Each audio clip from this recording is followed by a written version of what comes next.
Hi guys, welcome to Rainbow's channel.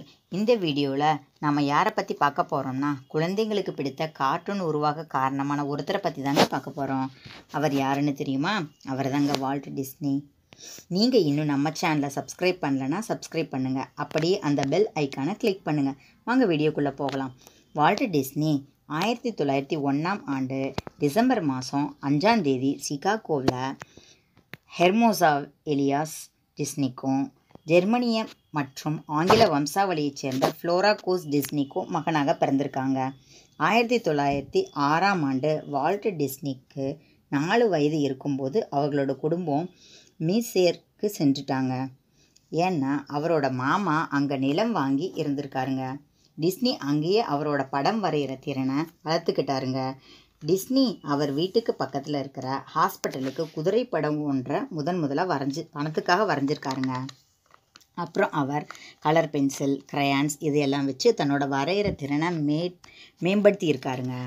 இவரும் இவரோட சகோதரியும் மேர்ஸ்லின் என்ற பள்ளியில் படிச்சிருக்காங்க.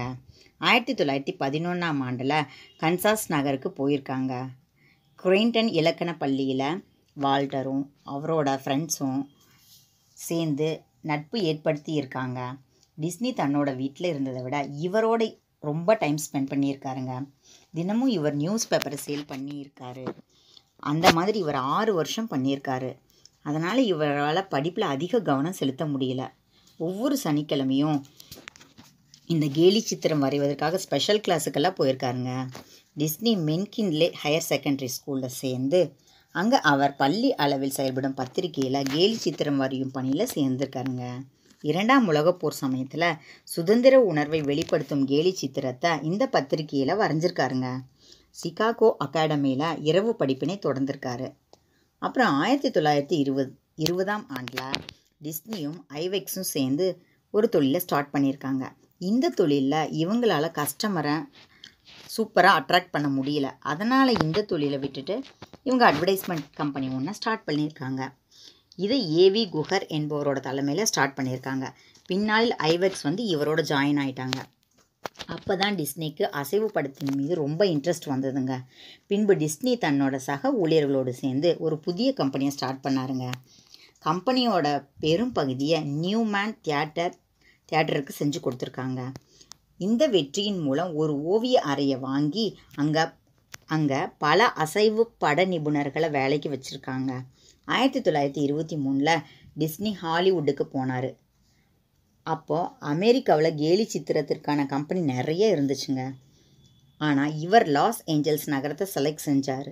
ஏன்னா அவரோட தம்பிக்கு கேன்சர் ட்ரீட்மெண்ட் அங்கே தாங்க நடந்துட்டு இருந்தது. அதன் பிறகு இவங்க 2 பேரும் சேர்ந்து த வால்ட் டிஸ்னி என்கின்ற பெயரில் ஒரு படத்தை ஸ்டார்ட் பண்ணியிருக்காருங்க. இந்த பெயர்லேயே அவர்கள் படங்களை முழுவதும் தயாரித்தாங்க. 1947 மிக்கி மவுஸுக்கு ஒளி வடிவம் கொடுத்தாருங்க. இந்த நிறுவனத்தில் பணிபுரிகிற ஒரு தொழிலாளி மிக்கிக்கு உருவம் கொடுத்தாருங்க. அதனால் டிஸ்னி இதற்கு உயிர் கொடுத்தாருங்க. இவர் நிறைய விருதுகள் வாங்கி இருக்காரு. இவரோட ஒவ்வொரு கார்ட்டூன் படமும் செம ஹிட்டுங்க.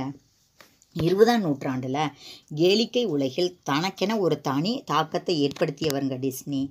அது மட்டும் இல்லாமல் உலகில் அதிகமானவரை சிரிக்க வைத்த நபர் யாருன்னு கேட்டால் சார்லி சாப்ளின் என்று வரலாறே சொல்லும்.